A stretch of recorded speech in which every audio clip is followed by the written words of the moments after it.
meetup streaming link can be found for registered users, right? I'll give it. Okay. Last seats. I see the demand is crazy. We might sell seats in the black market after the next break. Do we have the stream, Mr. Eugene? Yeah. Ah, you're following. That's nice. All right. Nice. Tracking works. So are we live? Are we ready? We are. I need to turn down the volume. Good. Welcome. Welcome to the next PyMunich. Happy New Year. Merry Christmas to whoever celebrates or not, don't care. Today the celebration is the first meetup of the year, and I think the mood is already amazing. Let's keep it this way through the whole event, because I think we deserve a nice start of the year. I still hear some echo here, so I'll fix it later, I guess. It's okay. Ah, okay. So always weird to listen to yourself, but I think maybe I need a therapist after this session. I'll try my best. So now I'm doing the very innovative thing. I'm putting one microphone on another microphone. This is a PyMunich spatial. And we need to say first, big thanks to our host, inovex, and wonderful Mai, who will tell us some things about the company. Please, some warm welcome to Mai. Thank you. Hello, warm welcome also from my side.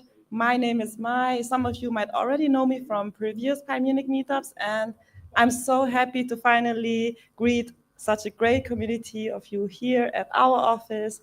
We are inovex. inovex is an IT project house spread over 8 locations throughout Germany, and we write software and consult customers about software in different branches like healthcare, branches like energy, or also retail, etc. And we're doing a lot of things. We're doing apps, we're doing embedded systems. Hi, please, come in. We're doing infrastructure and, of course, also data and AI, where my colleague Denise will tell you later more about it. And of course, we are always searching for new talents and meeting great people in those sectors. So if you're interested, please feel free to approach me throughout the evening or any of my colleagues here who wear that name tag with the logo on it. And I think there's nothing much more. Maybe the colleagues should wave their hands. To say, inovex colleagues, please. In the back. They're already grouped together. That's great. Very good. All right. Yes, organization-wise, I see some of you already have gotten some drinks. If you'd like to have soft drinks, you can serve yourself at the fridge in the left corner. It's red. If you want to have beer, you can take them in the left orange fridge behind you, and you can find the bathrooms just behind those orange fridges. And with that, I would say have an amazing evening. I hope you gain some great insights today from the talk, and just enjoy your time in the community. Thank you, Mai. Thank you, Mai. Now we are looking for our first speaker. That was Taha, as far as I remember. Where are you? Oh, very good. May we welcome you to the stage. Don't forget your laptop. Yeah. Ah, good. Good. Yes, if you forget your laptop, you'll have to improvise. Do stand-up comedy, karaoke, whatever you want. Okay. Please reconnect. Meanwhile, who is here the first time today? Oh, good. Fresh blood. Here or at the Python meetup, I mean. PyMunich. Good, good. Okay.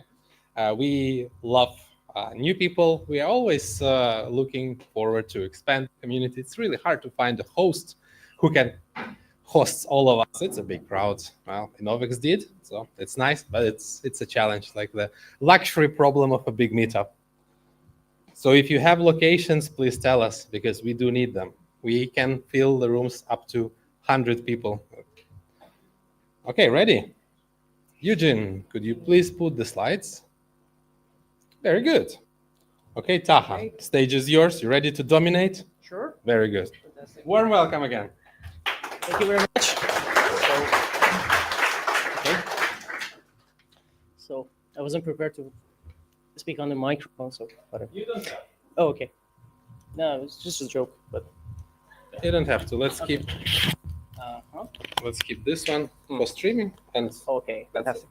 it. Okay, This we just keep here. sure. So, welcome everyone. Thank you for being here. My name is Taha. A little bit about me. I've been a software engineer for almost 10 years, mostly focused on backend and, of course, Python. At the moment, I'm working as a backend developer at Celos.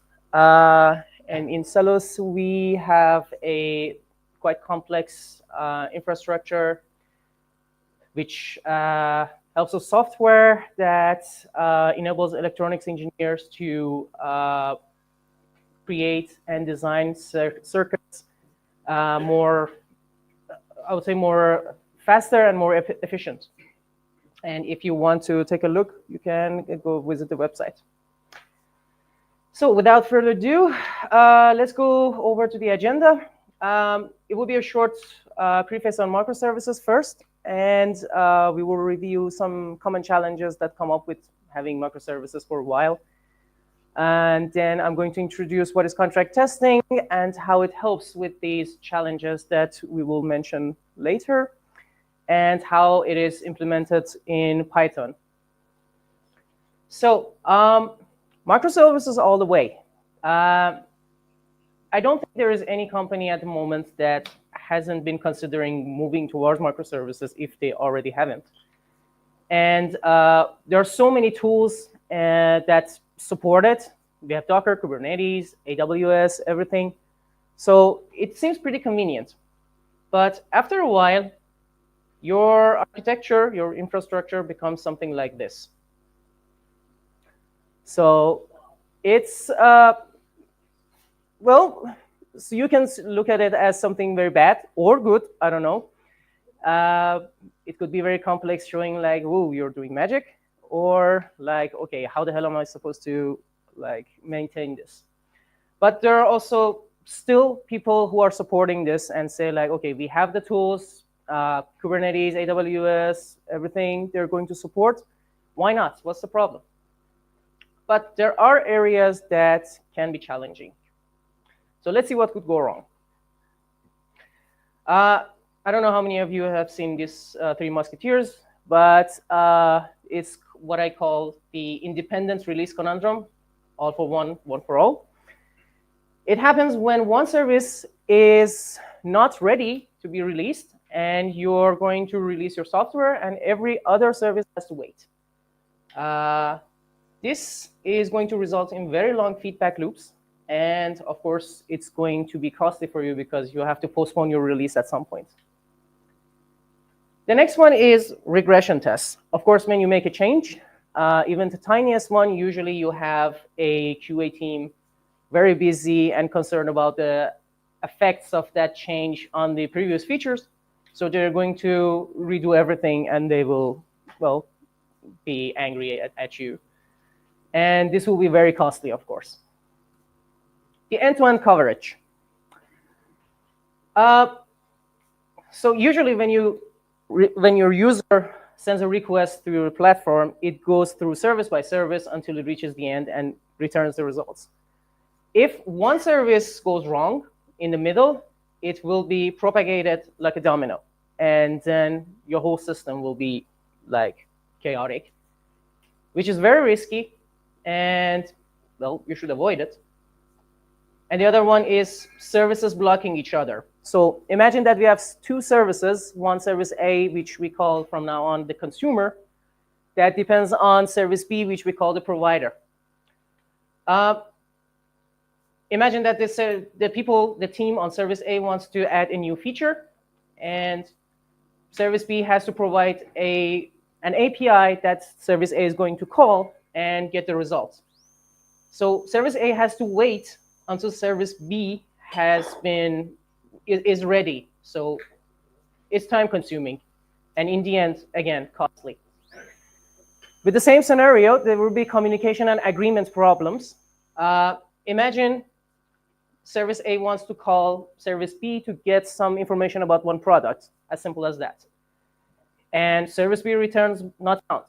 After a lot of debugging and going through logs and stuff, you found out that, well, service B doesn't have a product's URL. It has a product URL. And this is a silly mistake, but happens all the time. And this is very risky also to be figured out in the production time. So let's go over contract testing now. So a couple of slides are kind of formal definition. Just bear with me. It's not that boring. First of all, what it does, contract testing is supposed to create a common contract for two services to adhere to that in order to be able to talk in parallel and do not make problems for each other. And the most common one is consumer-driven contract testing, which is kind of coming with the consumer comes first thing.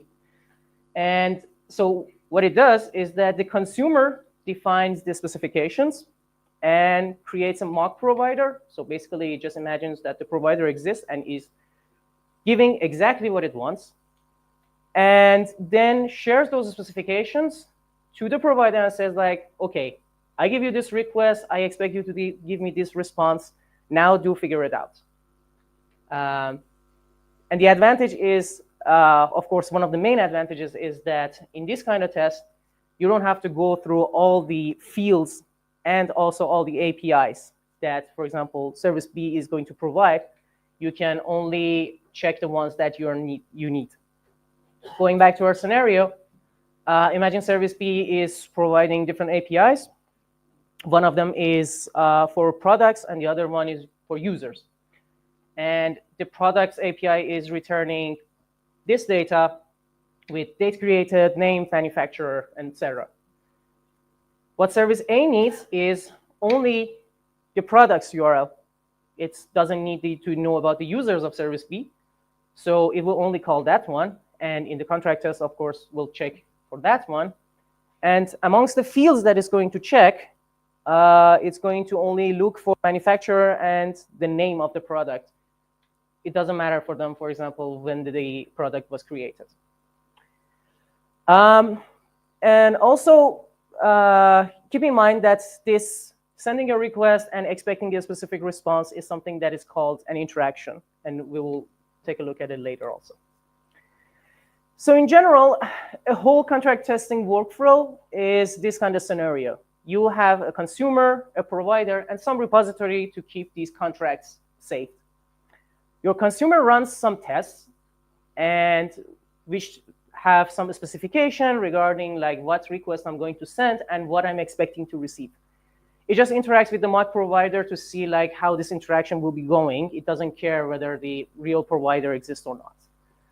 After the tests are running, after the tests run, they are published to the repository that I mentioned. And by the way, that repository is what we usually call broker. It could be as simple as a GitHub repository, but usually we have a broker. And later on, the provider gets these contracts and develop their feature, and then run the tests against their feature and see like, okay, the consumer wants this, is going to send us this request. Am I able to receive it? And if yes, am I going to return what they expected or not? There are some main characteristics of contract testing. First of all, it is written before the implementation of a feature.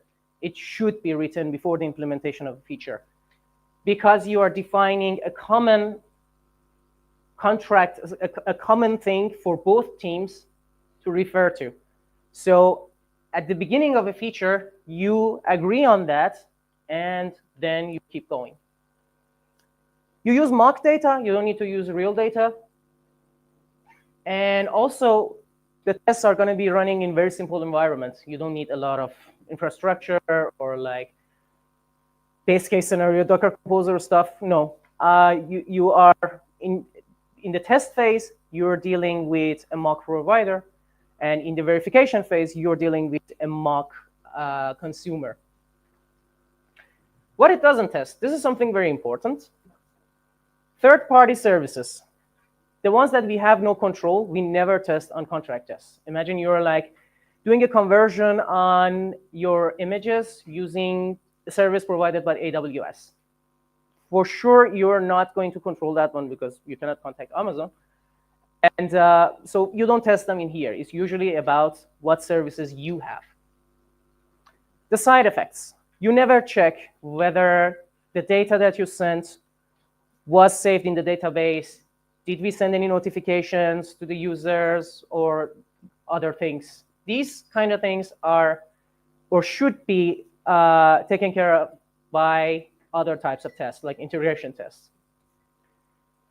The third one is nullable and optional fields. You never test optional fields in contract testing.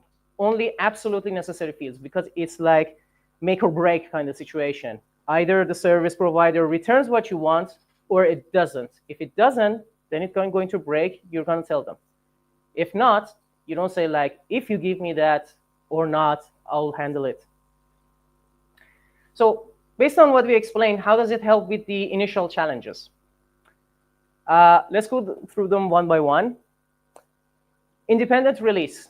I guess we can say that we can have it because when you are able to release one thing regardless of other services, and you are able to test it only against what could be affected, whether you are using something or you're providing something for another service, you can just release that one. You are not dealing with other services. Only these two services are affected. Automated regression tests. When you are the provider and you want to publish something new, what happens is a job in the pipeline runs and tests whether your new changes are going to ruin any dependent services.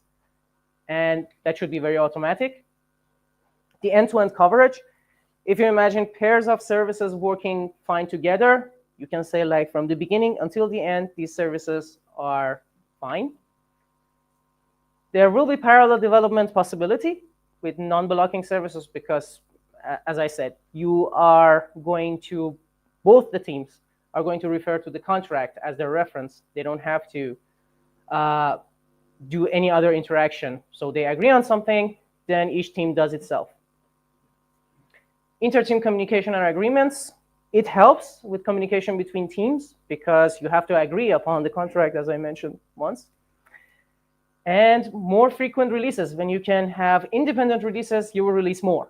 And what's going to happen is you're going to have shorter feedback loops, which in many books of best practices is always mentioned. And you can also already see that it's a good practice to get feedback as soon as possible. So let's go to the implementation in Python. So in order to go through the tools, we have to first know what is PACT. It is kind of the benchmark for this consumer-driven contract tests. It is free and open source, so you can start by it and just figure out whether it is good for your environment or not. Of course, there's a learning curve, especially for Python. But as soon as you do a little bit of POC on it, you're going to have some hands-on experience and will be fine. And the last one is that you have to manage that broker or the repository of contracts yourself. There is, of course, a commercial version called PactFlow, but that one is going to cost you. So if we want to do just a POC, again, start with Pact. The workflow is pretty simple. You have a consumer, you have a provider, a broker. That's it.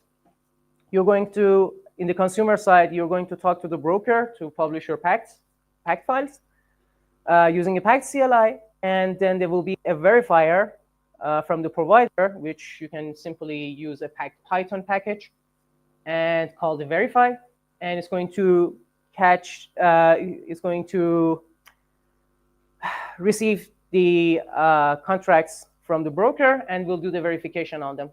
And it will publish the results. What is a pact? These are just some definitions. A pact is a collection of interactions. What is an interaction? It is what I explained before. It's basically you send a request, expect a response. Here, it can go a little bit more complex, which is the provider state. In this part, you're going to ask your provider to have a preset of configurations just to be sure that everything is working. For example, like I'm expecting the provider to have this product, and then I request to get the information. And it's got a very simple syntax. It's kind of like, I give you the state that I expect you, which is optional, by the way. And you are supposed to, upon receiving a request, which is like getting information for a product. And when I give you that with statement says like, when I, as a consumer, give you some info, which, for example, is the product ID, you're going to respond with the minimum expected response that I expect. And it's pretty much the same as previously. You have consumer test part, which are going to be run against a packed mock provider.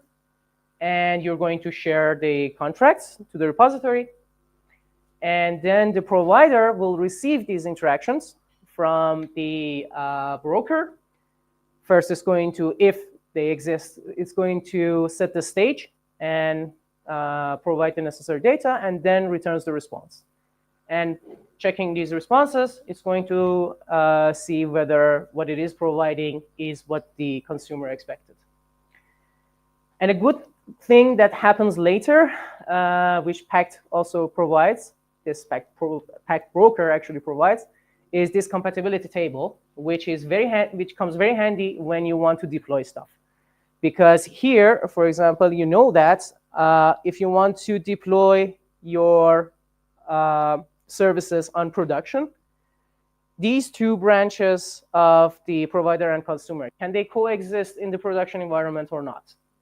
If the answer is no, you are not allowed to deploy. If there is yes, just deploy. There's a missing piece here, which is I'm the consumer. I create something new, a new feature, and I push it to my repository.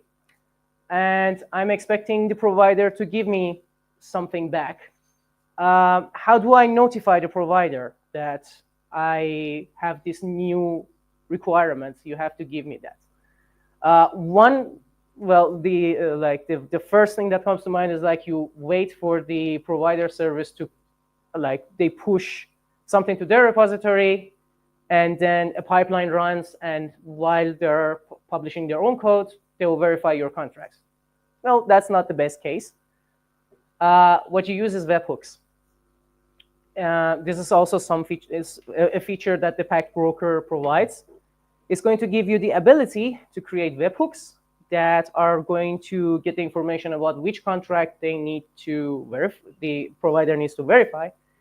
And then you create just a job in the pipeline of the provider. And the broker is going to be a proxy here and call the provider. And that job is supposed to verify your contract. Now, let's see some code so that you would understand better. The only Python part, honestly, is this consumer tests. You can go deeper in the verification side also, but the verification is pretty simple if you just use the pack-python command. What we're doing, as I mentioned, you are creating a contract between the consumer and your provider. And as I said, you're dealing with, like at the test stage, you are interacting with a mock provider. So you're going to just say, like, imagine on my local machine, there is a provider running on ports 1, 2, 3, 4.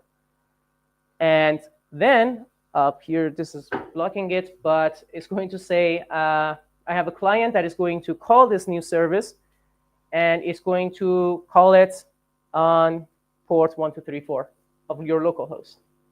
what's going to happen then is that you run a test, a simple Py test, for example. You give it a product, for example, you're going to get the info of the product. You give it the product ID, and you say, the response is going to look like this. I want a name and a manufacturer. And this A, B, C, and X, Y, Z are just random strings. And with that syntax that I mentioned before, you are going to say, if the provider receives a request for this product on a GET request, it is supposed to return 200, and the body of the response is supposed to look like that. And that's it. That's what I want.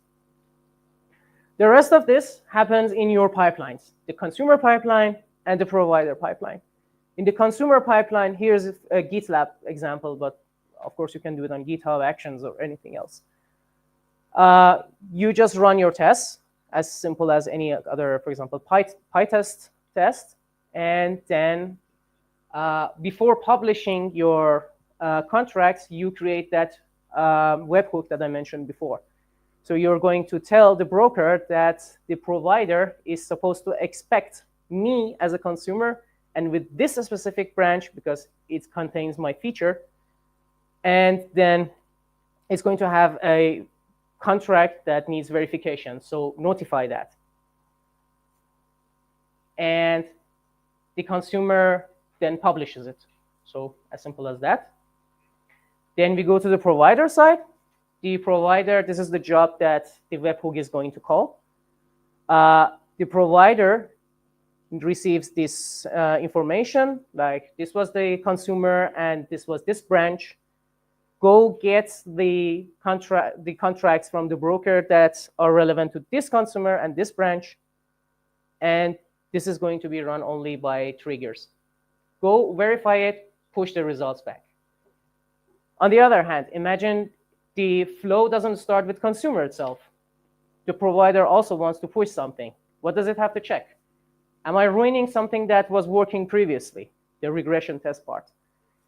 So this part is quite similar, but you just see that, first of all, you go and check from the environment that you're pushing your data to, all the consumers that are dependent on you.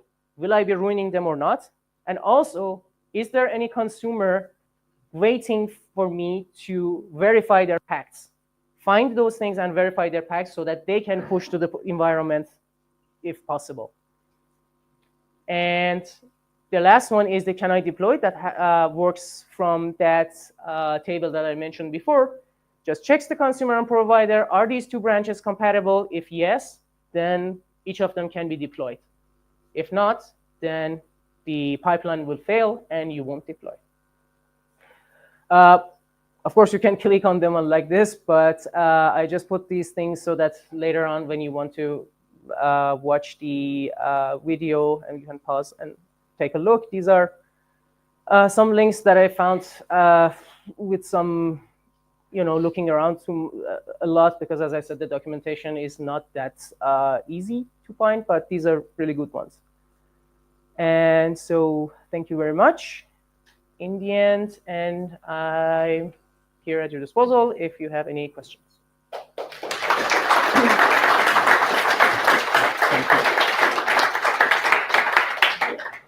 Well done without a microphone. Thank you very much. That's nice. Questions, questions, questions. Who will be the first one? And we need some initiative. Break the silence. Yeah. So I don't know, how is this different from test-driven development?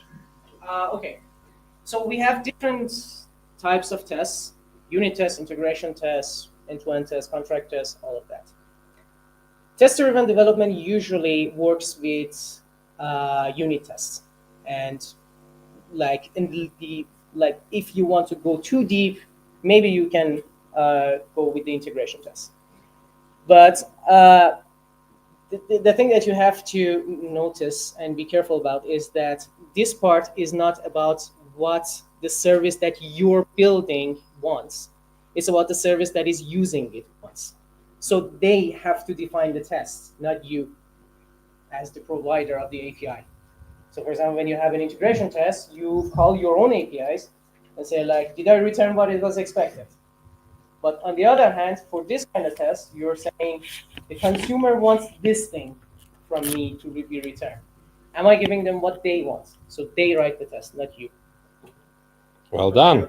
You're managing the whole thing. I mean, you test on both sides. You are managing both things, yes, of course. But if one team is responsible for both the services, but usually what happens is that you're in microservice environment and each team is responsible for a separate set of services.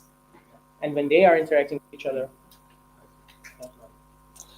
Okay, more questions.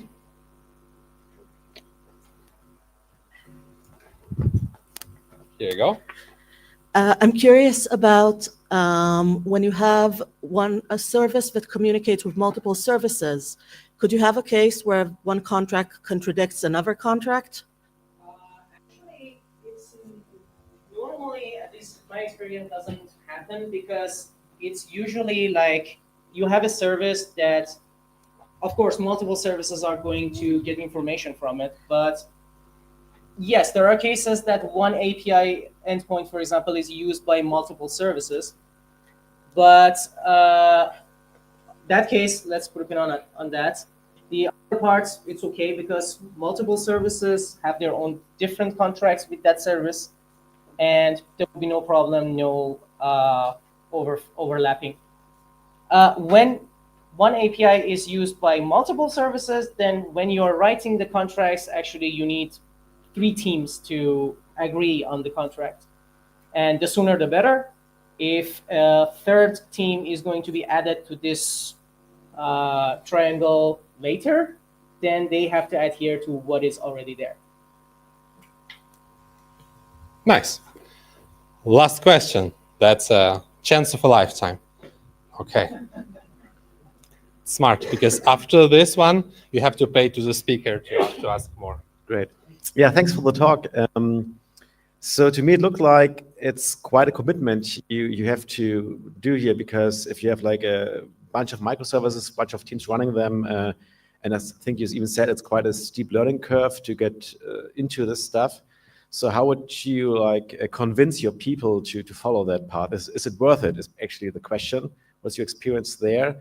And also, I would say there must be someone who's in charge of, I guess, maintaining the provider and stuff. How did you manage that?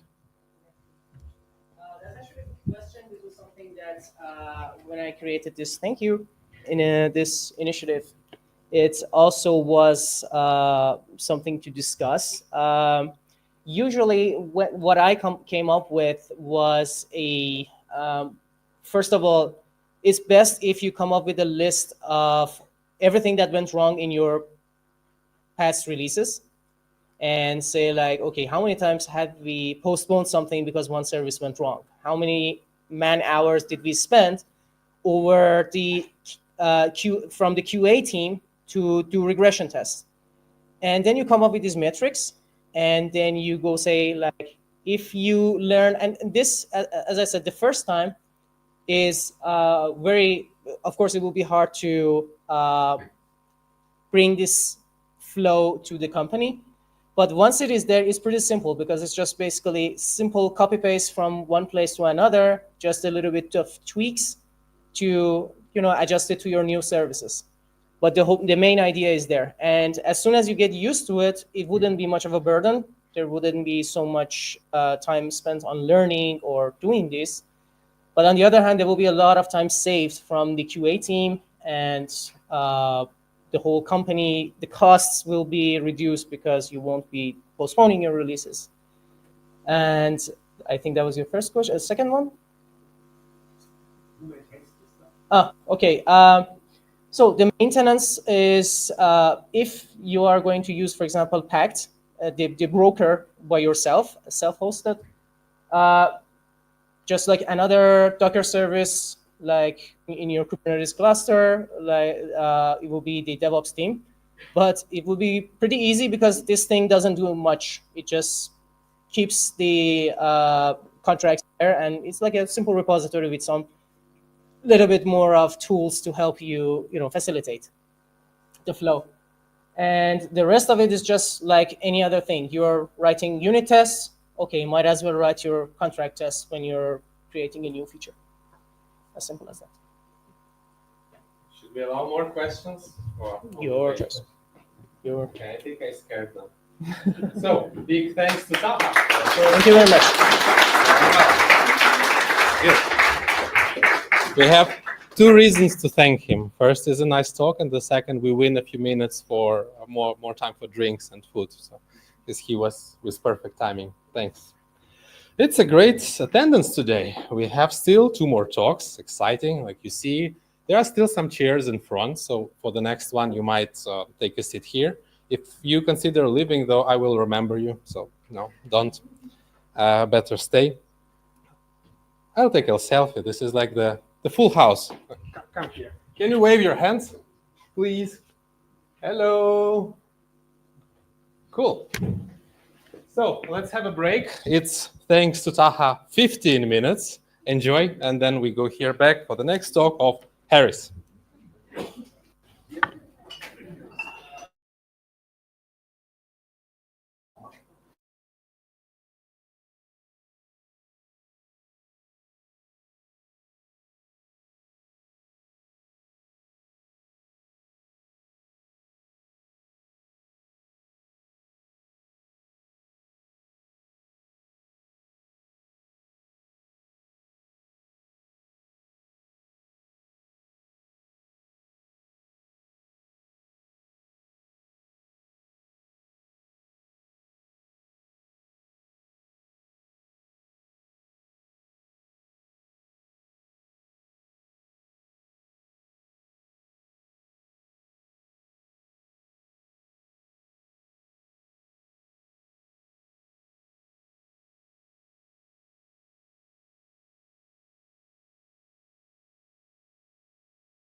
Are we back online?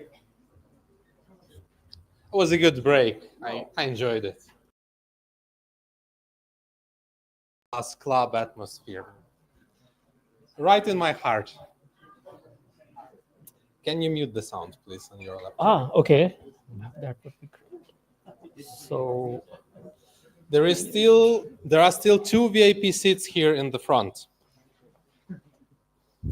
For free for now. Okay, we're ready. We're streaming. Okay. So, yeah, met Harris 1 month ago, right? 2 months. 2 months ago. It was a nice meeting, and he spontaneously suggested, hey, I'll make this talk, which I'm very, very excited to hear. So the stage is all yours, and we need to make some applause here. Thank you.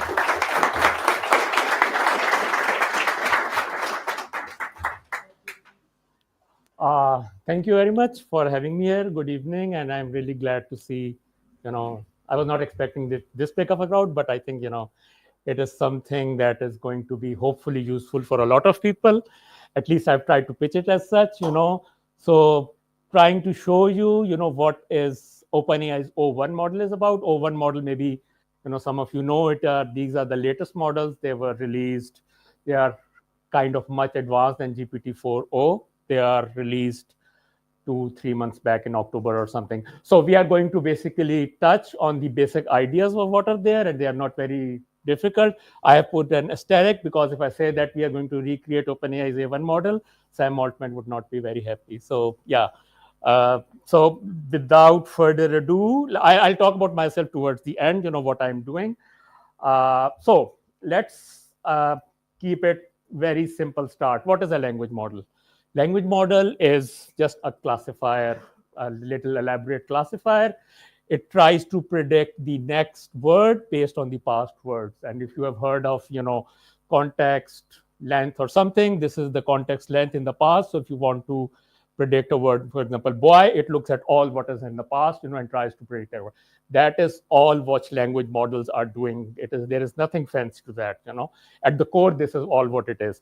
But you can, as everybody knows that, these days, they are doing a lot more things. People are crazy about it. And I think there is a lot of, it's not just hype, there's a lot of substance to it. So I'll show you, how to make language models more useful. There are quite a few things. I'm going to touch upon only one part. Maybe this is the stuff that we can talk about sometime later. So training is one thing. Within training, there is a thing called pre-training. Maybe you have heard these are the core foundation models. Then these foundation models are adapted to be more useful. It is called, supervised fine-tuning, instruction fine-tuning. They are almost the same thing. Then there's alignment. We are not going to touch these things. These are things that require a lot of, heavy-duty GPUs to do the training. For example, for the pre-training, I think the minimum is a couple of $1 million that you need to train a decent sized model, 70 billion or something. Yeah, you need more than that. So after training is something that maybe most of you have heard. These are the two technologies or two kind of algorithms. Retrieval augmented generation. This is basically how you extend the context size. So the context size that I showed you earlier, that the model looks at the past words and tries to predict the next one. So if you want to, you don't have enough, you use RAG. And agent is something in which different language models are just talking to each other and trying to improve upon each other. So this is the whole kind of landscape of language models that we know of. The thing that is kind of recent that the OpenAI O1 model is introduced, it's called inference time reasoning. And it's also called post-training because essentially there's no training involved. So if you want to improve the model performance, there is no training involved. It is just inference. Inference means that you are generating something. You are generating a line, a sentence, a code, whatever. That is called basically inference in LLM parlance. So you take that inference and you try to, massage it, tweak it, and, you improve it. This is a very fast developing technology. I don't think there are any open source models that are using. So there are some open source reasoning models, but you have to build this reasoning algorithm, a framework on top of that. There's no training involved. There is considerable performance improvement, as I'll show you. with this performance, you can, I'll show one model where you can get up to 22, 23 times improved performance, and that's huge thing, in models. So, and they are very simple and elegant algorithms. It's actually too simple. So we are going to talk about this inference time reasoning. Before we go to this, let's talk about what is the vanilla standard model generation. You have your favorite LLM, Llama, OpenAI, whatever. It's all the same. So these techniques, that things that I'm going to talk about, they are all the same for all models. You give it an input, you can call it a prompt, or whatever input you give, and it gives you an output. And this input and output is what I showed you in the first slide, that it produces this output one word at a time. I mean, word is quote unquote because there is something else called tokens. They are words split out, but for this purposes, let's just stick to words. So all language model does is it takes this command and it generates the output one word at a time, and that's what you get. Actually, I gave this command to GPT-4, and this is what I got. Yeah, okay, maybe you can see that here's an example of calculating the mean of column in pandas data frame, and then you get code or something. So you can get code, you can get maths, you can get stories, whatever you want. So this is the standard language model generation across all models. Now, once we have this generation, as I said, this is inference time compute. So we take this inference that we have here and we try to improve upon this inference. How we do it is like this. We take a problem. It doesn't have to be math problem. I mean, where I have taken it from, I'm going to give you all the references towards the end. It can be a math problem, coding problem, anything you want to do with the language model. You put it in a language model and you generate an output, as I showed you earlier. Now, what's different is you don't generate one output, you generate multiple outputs. You generate multiple outputs with a thing called variation. I'll tell you, how do you vary these outputs. Once you generate these variation outputs, now you can play with this different generations. Another thing that you do is that, in this output, you split these output into multiple steps.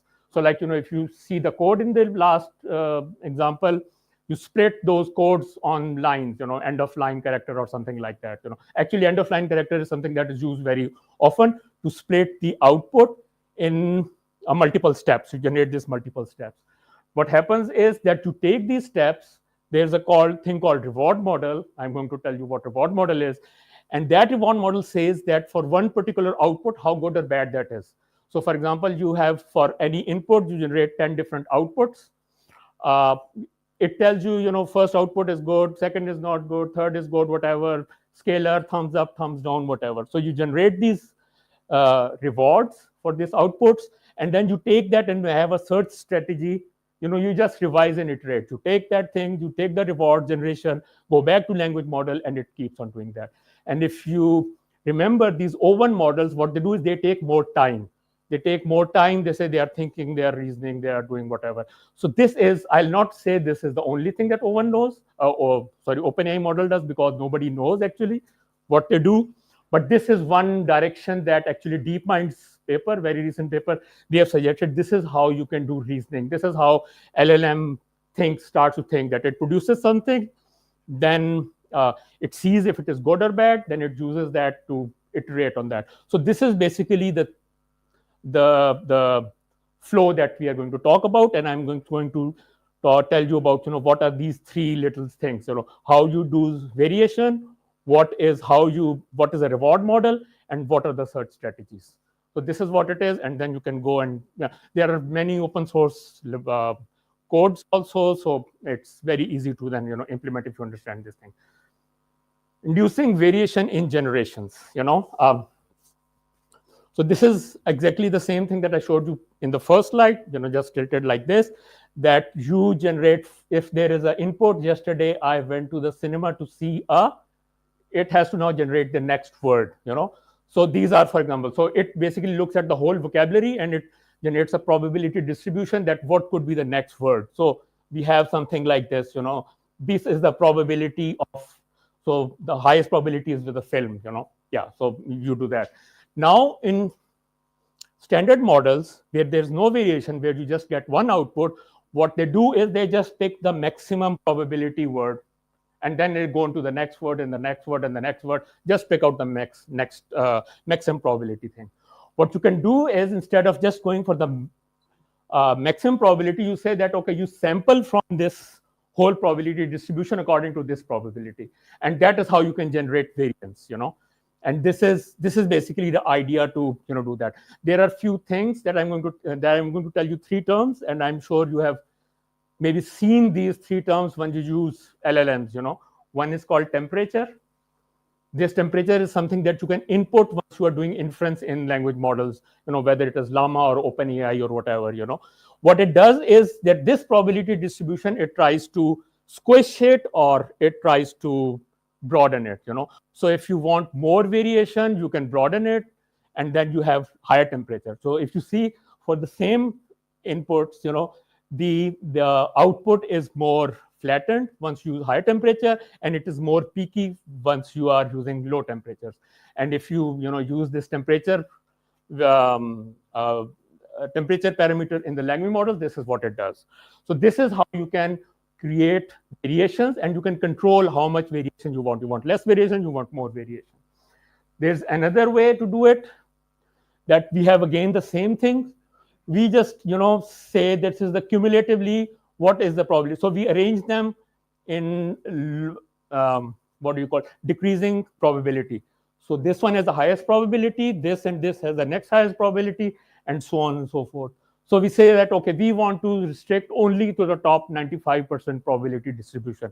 And you say, okay, these are the 2 words that we want, and you sample only from these instead of the whole probability distribution.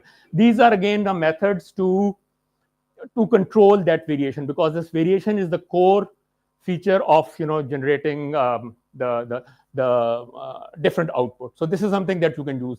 Another way is that you say, okay, we just want to take the first 3 highest probability words and stick to them. It's called top K. So this top K and top P, this is something that you can use even now in the language models if you use them.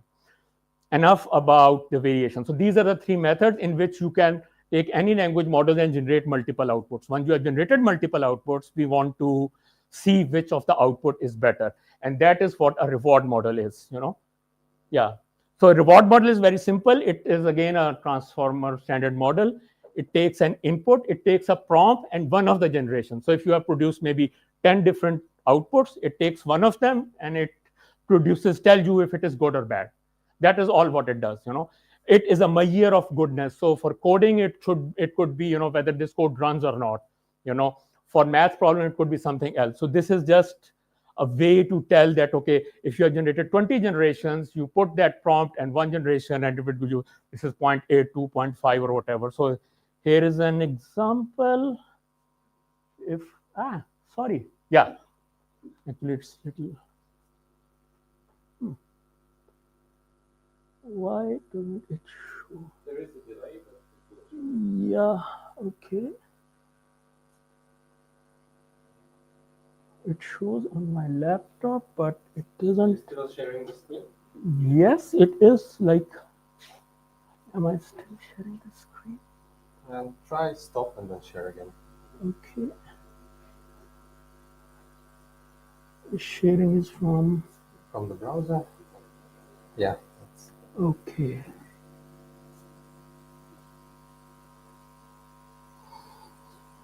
No internet. Yeah. Okay. Okay, now it works. Okay. You have to be patient for good stuff. It's always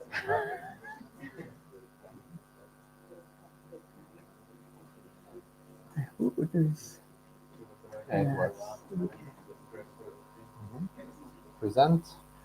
Present. Share screen. And screen, and entire screen, and this thing, and share, and then we go here. And Add the slides. Okay. Yeah, now it works. Sorry. no. Hold on. Okay. Yes. Okay. So this is an example. This is an input. So right now we have this one output, but as I said, earlier, that you split an output, you can split an output into multiple steps. Why we do that? I'll show you later on. But this is an input. This is one of the generated outputs, and process reward model has given a score to each of these splits. It is still one output. this is something that to keep in mind. This is one output. It is given, these scores. So this is the example that I, showed earlier. This is the code output. And what you can do is, you can just split it on new line or something, and you put it in the reward model, and it is going to give you scores like this. This is how you generate or see, if the model has, if the generation is good or not. We have covered 2 out of 3. So yeah. So we have covered, how to generate these variations and how to do this reward models. Now is the search strategy, and the search strategies are pretty simple.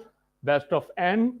I think you can already guess what it would be. If you have generated 10 outputs, the one with the highest score, you pick it. I'm going to go into detail, but just to give a recap, beam search is you say, okay, yeah, we pick top 2 or top 3, and then you generate the next step and the next step. So this is where these multiple steps would be useful. And the DVTS is something I'll talk to you. I'll show you later on. So this is basically what it is. You generate multiple outputs instead of one outputs, multiple inferences. This is why it's called inference time compute or inference time reasoning. Then you see which one is good or which one is not good, and you take that information to generate the next iteration. And this is how the model is thinking. Okay. So I'll show you a lot of evaluations. So for that, to make things concrete, don't tell me. Don't tell me.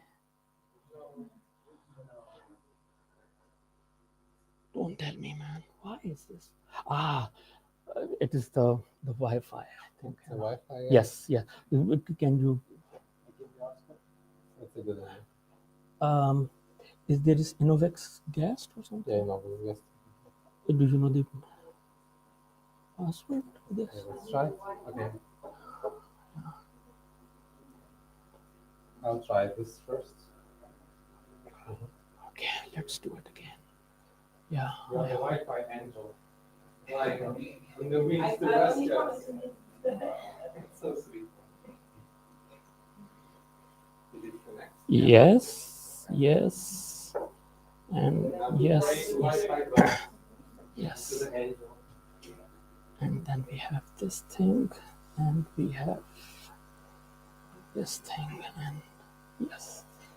Yes, great.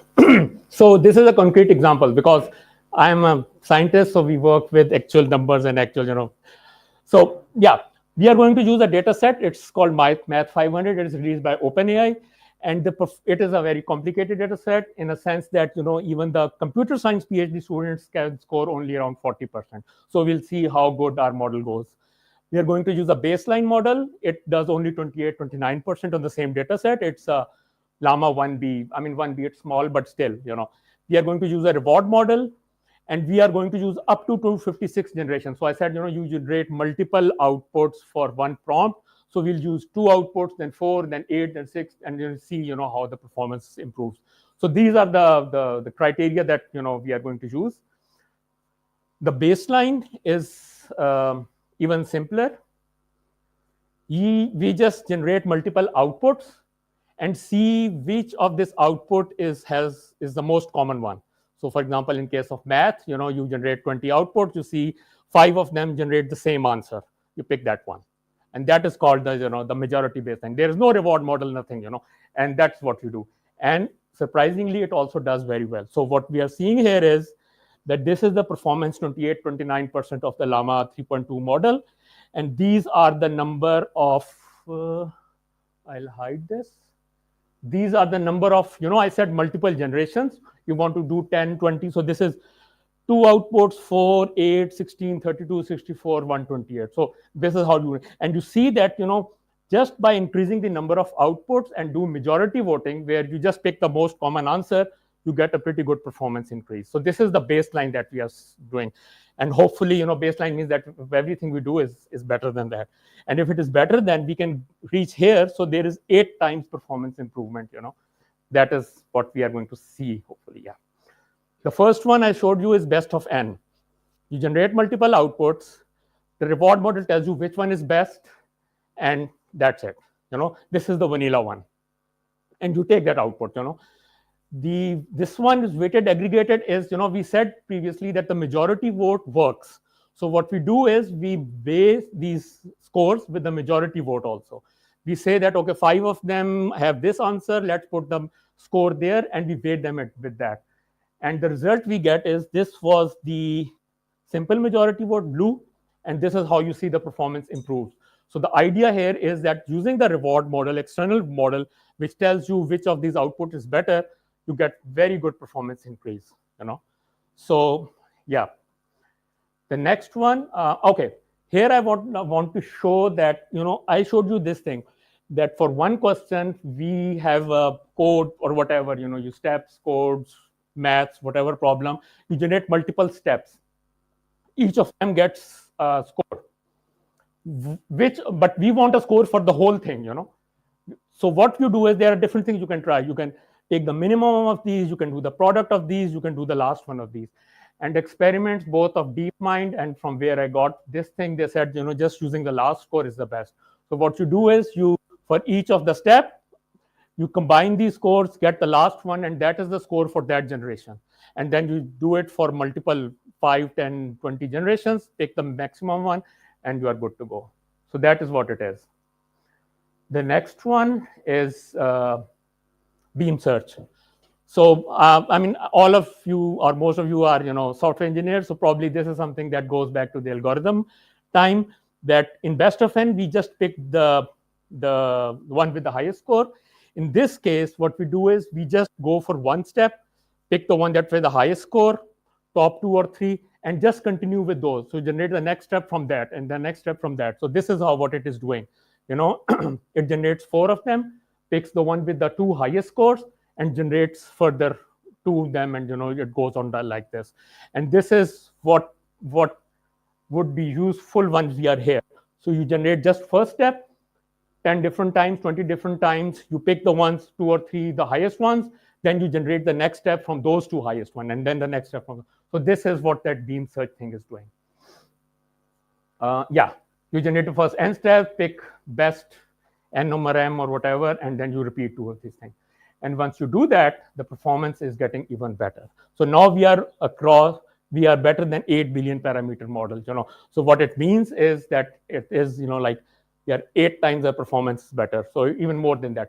But there's a price to pay. So in machine learning field, we say there's no free lunch.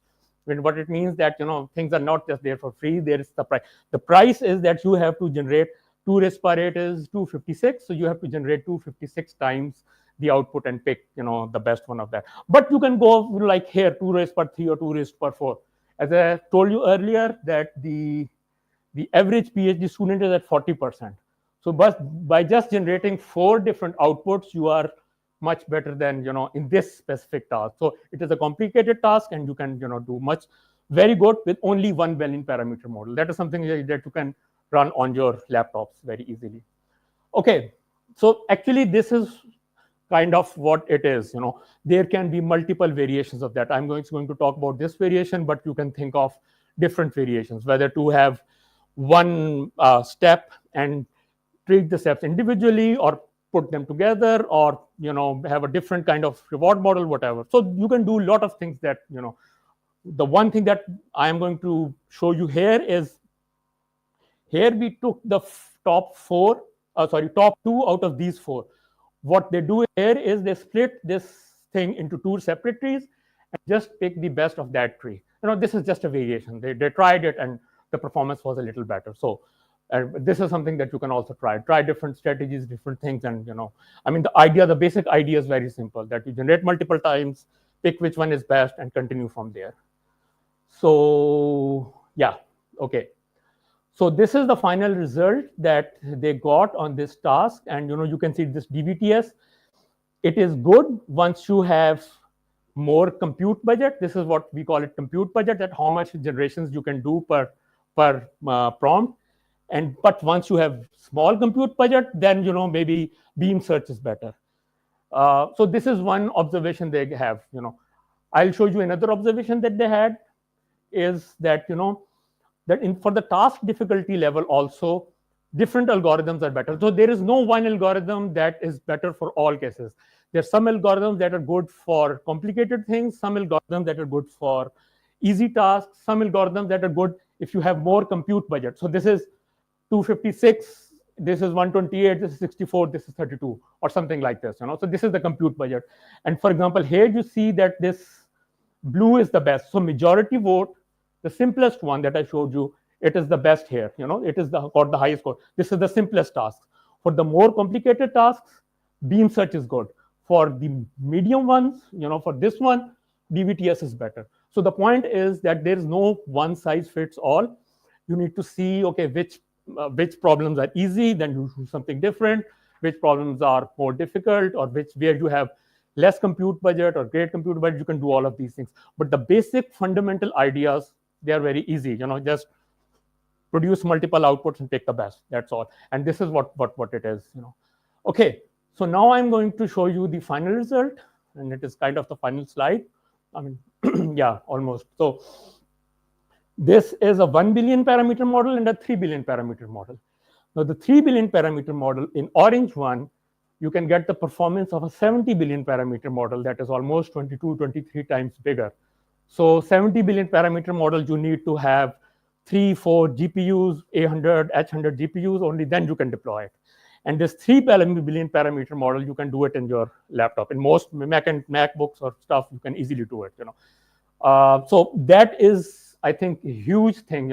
And for a very complicated task, this math task that you can do. So yeah, and even if you have less budget, you can see where you go. So this is what it is. I'm going to just show you the references for something. If you want to continue working on this thing, you can do this. All of these slides, graphs, figures, everything except for one maybe. I got this from Hugging Face blog. You can get it from here. It is a very good blog post. You will see I followed exactly the same. It is a very good code base also that you can use and tweak. And this blog post is based on this DeepMind's paper. And this is also very easy to read. It's not very difficult. And they have the same ideas and same things. And there is, in past 2-3 months, there have been a lot of paper, lot of open source repositories that are dealing with the same fundamental idea. This is one, it's called Open Reasoner. You can go and look it up, and it will hopefully, after going through this talk, you will see that it also has exactly the same ideas with a little bit more, frills there. Finally, what I do. I've been doing research for past 4 years in language models, and I like to point out that it was before ChatGPT moment. So this is, my love is kind of original. Yeah. So yeah, I did not get into the hype because of this thing, but so what we are trying to do, we have a small startup kind of thing. We call it Super Pandas. We are trying to make an AI data scientist, in one line. So the basic idea is it has 2 use cases.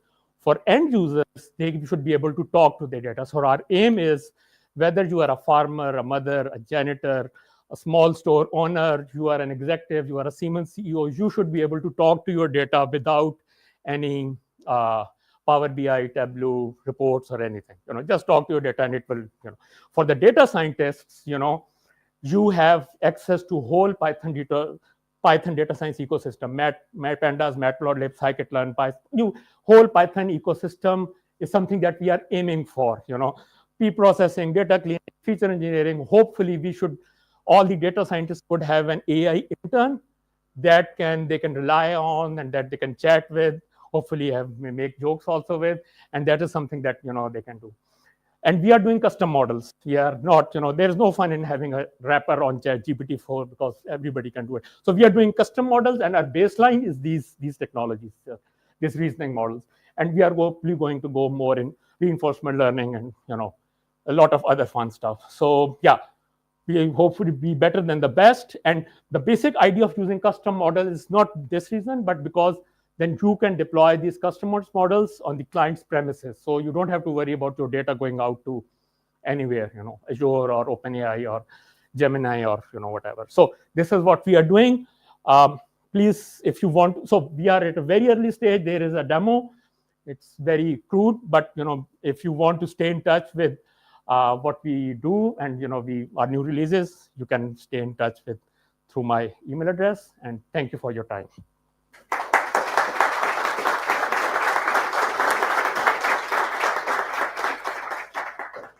Well done. You beat that internet. Very good. Okay, we have some time for Q&A. Meanwhile, the next speaker is setting things up. So Q&A. First one. Ha ha ha ha. Next time I have to be fast. Yeah, thanks for the talk. Does it work? Streaming works. Oh, streaming works great. Have you reproduced those results maybe with other models, or like have you re-implemented this code from this blog post? And what are your personal results here? Yes. Actually, we are doing that currently. So we are trying to implement these things on our own data set, and it is Python and SQL and those kind of things. We are doing that. So I haven't yet seen the same thing because we don't have the results yet. But we hope to see that it would be something similar, and then we are going to probably expand into different. So once the pipeline is set, you can expand it to, you can start experimenting with different things. So yeah. Now this was on time. This was good. So thank you for your talk. One of the crucial process is scoring, right? How we are actually giving the accurate score to the answers of the LLM. Okay, thank you. It's a very important question.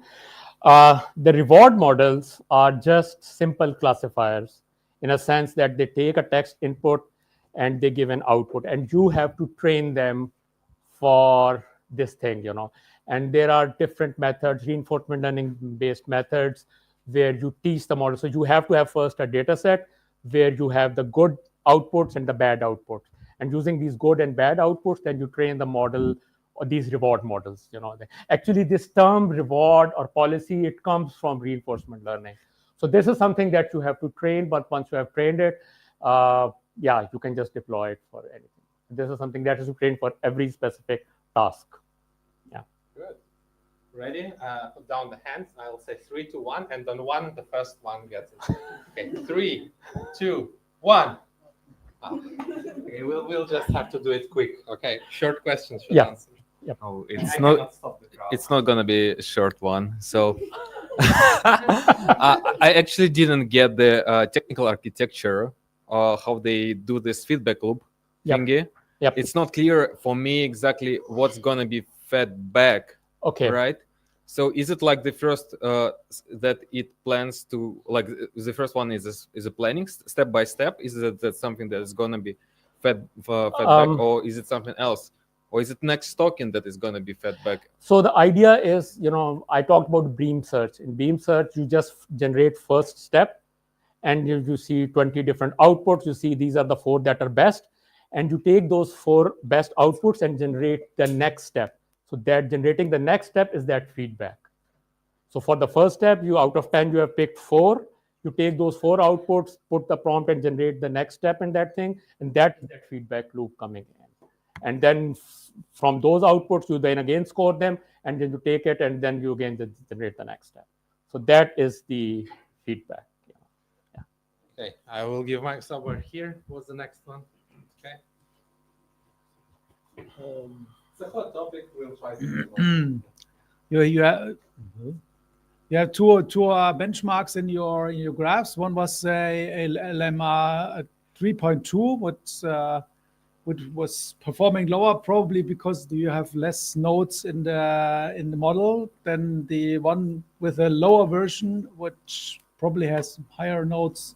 So maybe you can prospect to the one with a straight line. It was you generate just single output and you see if it is good or bad. So there is no reward model. There is no picking the best. There's no multiple generations. You just generate one output for a math task and see if it is good or bad. That was the straight line. It's called chain of thought, if you have heard of it, that you just generate one output and see if it, and that is what most models right now are doing. So if you use a language model, you take an input, it gives you single output. So that is the performance of that thing. And then was it purely made on large language models, or you did use REC in? No, just language model output, nothing else. No. It is the max. So you are generating just one output. So it is just the max tokens that you are getting. Okay. Yeah. Then there was one somewhere. Okay. Thank you very much for the presentation. My question is a little bit more general on what happens with the LLMs. When the LLM started like becoming super famous in 2020 or something, later on we started seeing other things that are not really related to large language models, but they also started getting very much way better than like, for example, these image generations, these video generations. What happened to that? I personally don't see any relation between LLMs and those ones. Are they like using the algorithms that were innovated by using LLMs, or in what sense are these related? Like, how did those things become also super strong and better at the same time that LLMs became more advanced? So if I take it from a very high point of, very broad look, they are the same. The only difference is you input text, or you input an image, or you input a video. I mean, I'm talking very generally, in video, there is something more involved, but for most of these, they are still the transformer model. So the center thing is the same, but you input, you take an image, you take blocks of it, and you use it instead of the words. You just put them in one line, and you just put them in the words. So they are the same thing, the same concepts, but they have different, we call it different modalities. One is audio. Audio is the same thing as almost text, then you have images, then you have video. So they are all, and the reason they have got taken off is, I mean, there are multiple reasons, but I think the availability of compute and the reason, one reason that they've become so famous is that you don't need any labeled data. So the input and the output that I showed you, it is the same. You take the text in, and you can take the whole internet, the whole Wikipedia, everything, and you can train the models on that. You can take the images and you can train the models. So that is why the models have become very strong. And with this compute and everything, so that is the reason that they have taken off in past 2-3 years. But basically the ideas are almost the same for the most part. Cool. The very last question, and then we'll just have to go on. Thank you for a great, interesting presentation. I have a question. Could you please explain a bit more what is the importance of splitting the generated output into subsections and scoring each section separately if eventually we come up with the conclusion that the best result is from the last step, from the scoring the last step? Actually, the splits are not used for that. The splits are used if we are going for beam search, in which we just generate the first step and we pick the best first step and then generate the second step. So for best of n kind of thing, you don't need to put it into steps. You just take one output and score it, and that's enough. Good. Thank you very much. Please, warm round of applause for Harris. I guess we will just barricade the doors. Sorry, Maya, and then you can ask more questions after the talk. But now we have the highlight of the show. Our most awaited speaker, Denise, a very brave lady. How much time did you have before the events to prepare? I think it was like late joining. A week. That's an absolute record for PyMunich. Like, vacation time, so people are like away, and we still planned this event a while ago, but then spontaneously, like last minute, Denise says, I can do it. And here we go. She does it. Let me just put the mic on you. Yeah.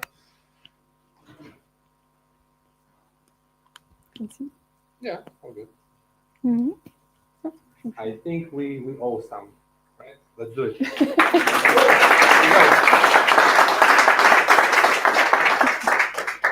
So, hi everybody. With our last talk, we're going to stay in the huge LLM world, but we are going to keep this talk a bit more high level, so it's going to be short and just a bit more visual, I hope.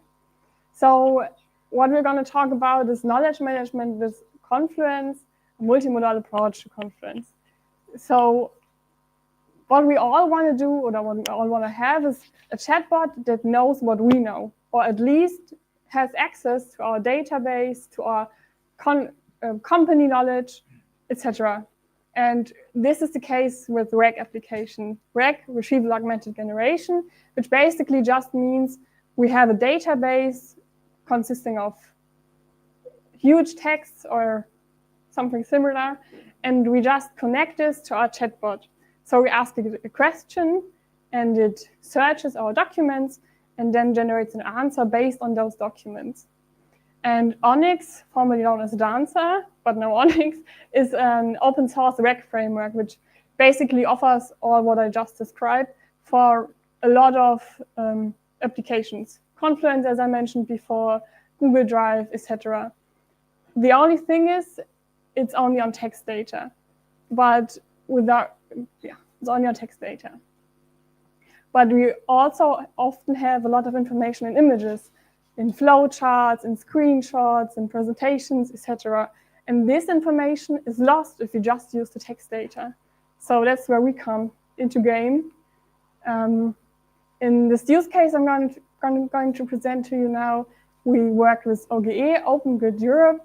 They are a transmission service organization for natural gas, meaning critical infrastructure, since they provide gas for heating, etc.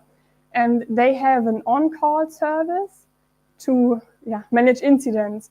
And they use their Confluence space to manage those incidents, or rather to document how to handle specific incidents. And everyone who has worked with Confluence before knows it is a huge pain to search anything in Confluence. So this is where we use Onyx and our work. So this is basically the architecture or pipeline we have worked out. So our goal is to extend the already existing Confluence connector in Onyx to also take images into account. We there have had two possibilities. First, since we use multimodal LLMs, there are also multimodal embeddings, which means we can embed images and just push them in our database. But you could also just utilize those multimodal features and create text descriptions of those images or presentations, and then push those into our database. And we decided for the second approach, which means using the model to create textual descriptions. So we extract the images of a Confluence page, let an LLM generate a textual description, store them in our usual vector store, which in the case of Onyx is a Vespa database, and then use the text which already existed before and the image summaries to generate answers. Now we're going to take a closer look at our image processing pipeline. So we first use Confluence is in the Atlassian universe, so they provide an API over which we extract or parse our Confluence pages, and then we use Beautiful Soup to extract those images. And then we send it to an LLM. What we realized is LLMs need context. If you don't provide them the surroundings, where are you coming from, they can't provide an answer which matches your probably high expectations. So it is essential to provide context, which is in our case the Confluence page, the XML page. We just send it to the with the image to the LLM to let us create those image descriptions, and then we, as I said before, just store them in the Vespa database, which already exists in the Onyx universe. So here we have, for example, the examples of the prompts we used.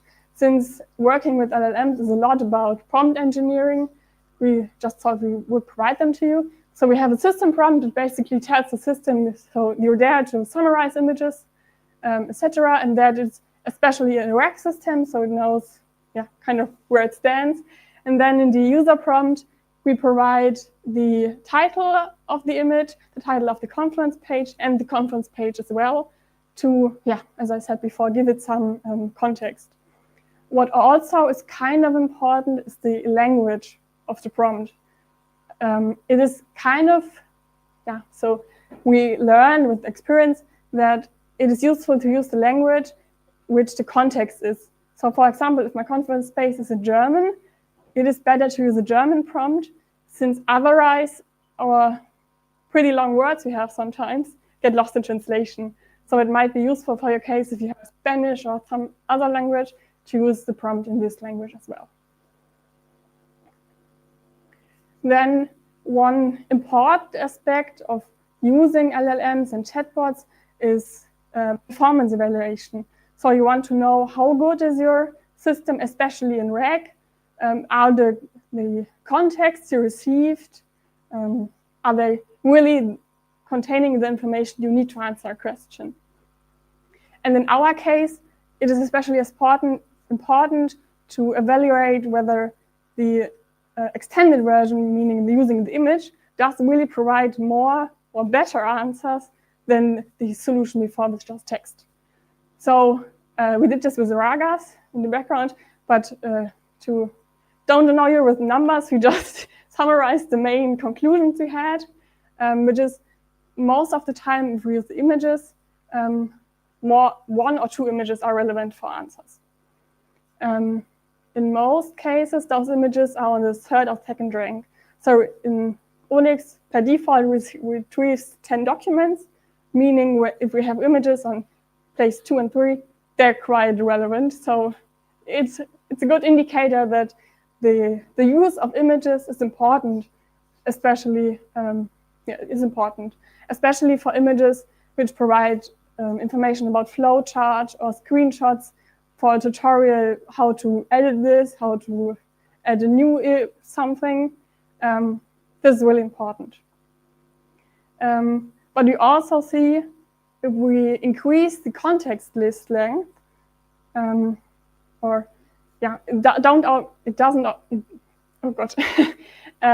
context list does not always have to consist of 10 entrances. When receiving the context documents, Onyx calculates a kind of relevance score. So based on cosine similarity and some other stuff, how important this document is. And only they are used if their score is, I think, above 0.7, so above 70%. And if we have a question where we don't have context that matches that good, meaning the relevance score is below 0.7, we have a lot more of them, since it tries to find more documents which might be relevant, but are actually not. So an indication for others, if we see a really long list of documents which are not that relevant, the information we might be looking for is missing. So in general, with evaluation, it is not that easy with LLMs, since they are not as descriptive as we might want them to be. So if you generate an answer, as the talk before showed, it's not always the same output. So and just with evaluation, it is important that you have in mind to do this actually, to track how good is the performance. And just as Ragas does, it calculates kind of metrics. So something ranging from 0 to 1, to show how good something is. 1 is very good, 0 is bad, obviously. But we kind of realize that in this context, since LLMs are for textual generation, they might be better as kind of a judge, arguing or working out arguments why this answer might be better based on facts than another, instead of trying to push those extracted facts in some kind of metric which isn't really deterministic. So I hope I didn't confuse you too much. So I'm trying to summarize the main takeaways we learned. So first of all, context matters. Try to always provide your LLM with some kind of context which is given in the RAG use case. Then the image summary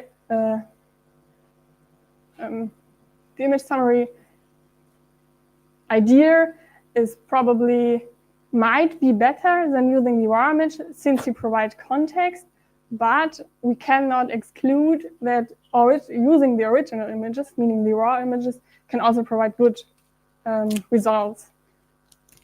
But since we usually do not provide context, where is the image on the page, etc., and we just use raw images, we would recommend using the summaries. Then when evaluating LLMs, you usually want the ground truth, meaning to a question, you want an answer, a default answer, which is just saying what is right.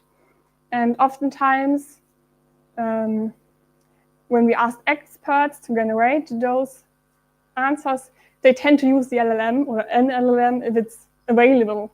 And if you use the same LLM again to evaluate them, there might be a huge bias towards those answers, since they kind of following the same, let's say, spelling pattern of sentence building pattern. Yeah. And so we recommend to have a close look that those answers, those ground truths, are kind of independent of those LLMs. And a huge aspect is that oftentimes it seems to be assumption that more information always equals better answers, which simply must not always be the case. So as I mentioned, evaluation is a huge aspect, which still kind of seems to be a topic of research. But as we've seen that the chain of thought usage of LLMs, meaning in the prompt adding in the prompt steps, telling the LLM, for example, extract keywords, compare those keywords, and then decide based on those keywords which answer is better, for example, to evaluate the stuff. And last but not least, you always need a human in the loop to evaluate how good are those answers really. And in a lot of use cases, this knowledge is very specific. So we as the machine learning engineers or programmers don't always have that knowledge. So it's always good to have an expert on hand that can help you evaluating and really assessing what is good and what is not. So that's it for today. Bravissimo! Bravissimo! Danke. Sehr gut. Now I want some Q&A. First one. Thank you for the very interesting talk. You said that there are two options to include images, like first to use raw images, and the second that you chose to make a summary of the image in order to include all this metadata, where the image is located, the title, and so on. Did you think of a combination of both, like adding this metadata, the text, and also using the raw images? Yeah, it could be a possible approach is to use the textual descriptions to retrieve the image that matches, and then use the image while generating an answer. This was something we also took a look at, but we couldn't really assess whether this really does provide much more information, since you then also have to store those images in the database and manage the retrieval. And in the case with Onyx, it was easier to just use the textual descriptions, but it's also possible to combine those. Thank you. Next one. Will we catch it? Amazing talk. I just wanted to ask, do you use Onyx open source? And how did you modify the Confluence ingestion flow? Did you modify the Onyx code, or was it a supplementary? We modified the Onyx code, and it's actually a pull request, which we're hoping it will be in soon. So you can have a look at that if you want.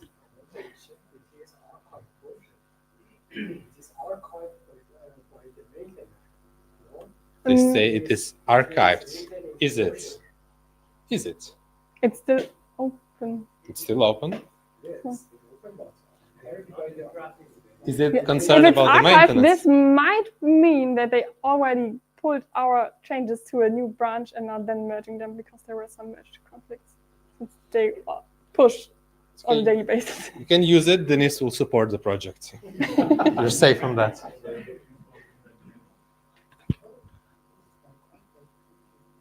Okay, next question.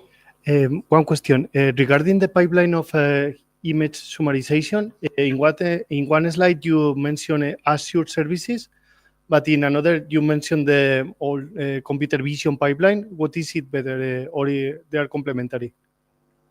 Yeah, they belong together. So the green frame is just what we do here. So it's a zoom in our pipeline. Right. Any more questions? Yeah, I have a question. So if everything is cloud-based, right? So there is nothing on-prem. Yeah. And the second one, regarding the evaluation results, once you have the expert that are rating the answers, what do you do next? You can kind of, it depends what you're doing and what are the results of those. If you, for example, realize that for most questions, not always all facts are covered, this might be an indicator that either your retrieval needs optimization or not all the information is in your database. So you then need to assess this, of course, further to either optimize your RAG pipeline or to optimize the documents. We kind of learned with Onyx, the retrieval is quite good, so oftentimes it's the documents which react the facts. Okay. Maybe one last question. Could you share how large was your knowledge base? How many documents or maybe size of gigabytes of text? The conference space we used has about 600 pages, I believe. Yeah, so 600 pages. And pages like small or? Quite huge, as they have huge tables explaining how to add this in this program. So quite big, I'd say. Gotcha. And another small question: what were your target quality metrics, and maybe you can share any numbers that you achieved, and was it good enough to go into the first version to go live, or it's still in development? Yeah. So basically, everything which is not using the conference own search is better. So we had a few experts at OGE test a pre-version already, and they were amazed by it, since it makes their work on call so much easier. They just type in the question and get the answer. Not always because they don't know the answer, but just to make sure they really know the steps. So it's a quality service, I kind of say, for them. So yeah, numbers is kind of difficult. We used RAGAs, as I said, with answer similarity, context, precision, etc. But they were not as obvious, since our ground truth was already created with the LLM we used, which is, by the way, GPT-4o, in case you wondered. And so they are absolutely quite similar, and we kind of rather need to assess them on a factual level than on those similarity levels, which only rely on cosine similarity and are not that obvious. Okay, maybe we have more questions. Yeah, the very, very, very last one. Thank you. I'm curious, you mentioned like you have 600 Confluence pages, right? And most people will be hopefully using Confluence less and the chatbot more. How do you deal with data becoming stale and people wanting to change the data? Because I assume the less they use Confluence, the worse their memory will be of where the pages are. Yeah, that's kind of still ongoing, that process. The answer offers user feedback, so you give thumbs up and thumbs down to answers, and then type in a kind of feedback. And the next step we are trying to do is to assess this feedback and kind of clustering it semantically, or clustering the queries itself to understand what are relevant topics. And from that, we hopefully can see that maybe this conference page needs adjustment, or maybe this is not used. So it's kind of a process we still need to do, but they at OGE kind of have the rule: once a year, everybody has to renew the pages they write. So that's, hopefully helping them to keep those pages updated. Okay, we have to put the stop here. And we owe a big thanks to the Princess of Inovex. Not good enough. Better. We can do better. All right. Cool. Yeah, one announcement before we finish this meetup is that, yeah, you got probably the messaging from PyMunich that we have PyCon Web, the conference that the same team is organizing.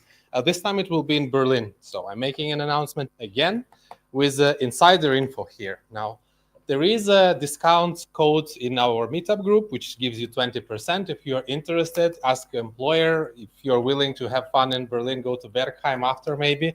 Feel free to join. Then also, if for whatever reason at the moment you cannot or don't want to buy a ticket, but you do want to participate, we have a grant program as well. So in this case, just write directly to me or to any of the organizers. It's not a business, it's fun. So we are pretty open with that. Just write us and you'll get it. Spread the word if you can. It's again our community initiative. It's called PyCon Web, like this, PyCon plus Web, Berlin, next weekend. This is a website, so check it out. There is also a discount hidden somewhere on this page. I don't know where. It's AI generated. It's too much talks about AI. Aha, over there. Well done. Too much AI content for today. Yeah, so check it out. It's also available online, so it's also possible to participate online if you don't want to go to Bergheim. So. Alternative. Now we need to say a big thanks to inovex because they hosted us and we all loved it, obviously. So please, some applause.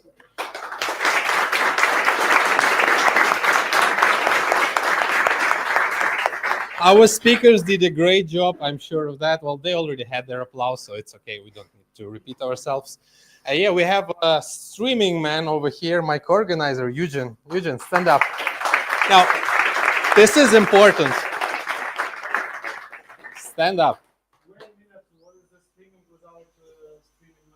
Okay, yeah. Put yourself on the stream because again, it's a community initiative. So Eugene is doing it for like a year now already.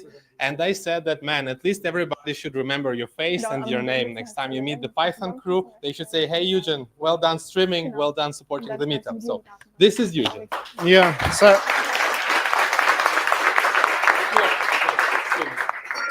yeah, thank you. I'm really happy to participate and to do this big job for community.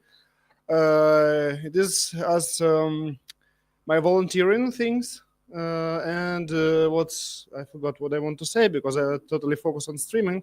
So I want to introduce myself as a man who if you see us online, you can agree to me because all fails. What happens with the stream? It was my faults or faults of my cameras or internet or whatever. Also, you can say thank you to me for my big things because yeah. Unfortunately, 80% of information I just miss because I'm focused on laptop and doing some try to have a feedback from YouTube if it sound is good, if anything is okay. So that's me. Hi, hi to everyone, and thank you for joining. And yeah, see you on the back side of the camera. Thanks everybody. Thanks everybody. Finito.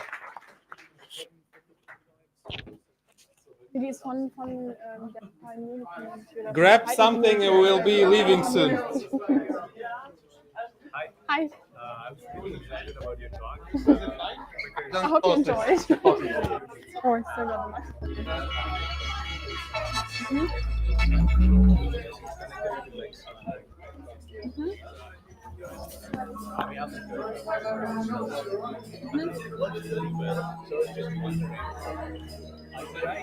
so good.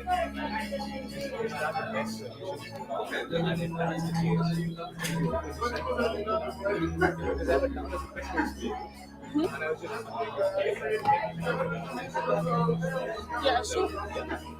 For sure, we were interested in the more stuff, but it kind of saw that it's a long process, the pull request. So